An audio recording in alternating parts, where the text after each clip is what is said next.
বাঁচতে দেয়নি মাগো আমায় এই দুনিয়ার মানুষ, আপন বলে যাদের জানো তারাই অমানুষ।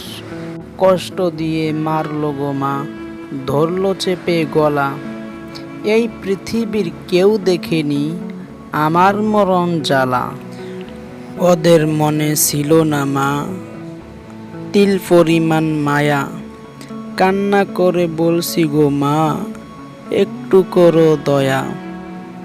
গায়ের জোরে ধরলো ওরা, গলায় দিল রশি, কোন পরাণে বলবো গো মা মানুষ ভালোবাসি। শোনো গো মা এখন আমি অনেক ভালো আছি, পরপারে আমরা দুজন থাকবো কাছাকাছি। আসলে খুবই দুঃখজনক।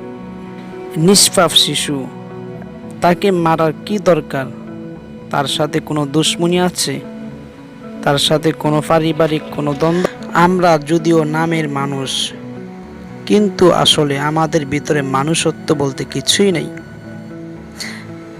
সে নিষ্পাপ শিশু, কি বোঝে সে? তাকে মারার কি দরকার ছিল? তার কি অপরাধটা ছিল?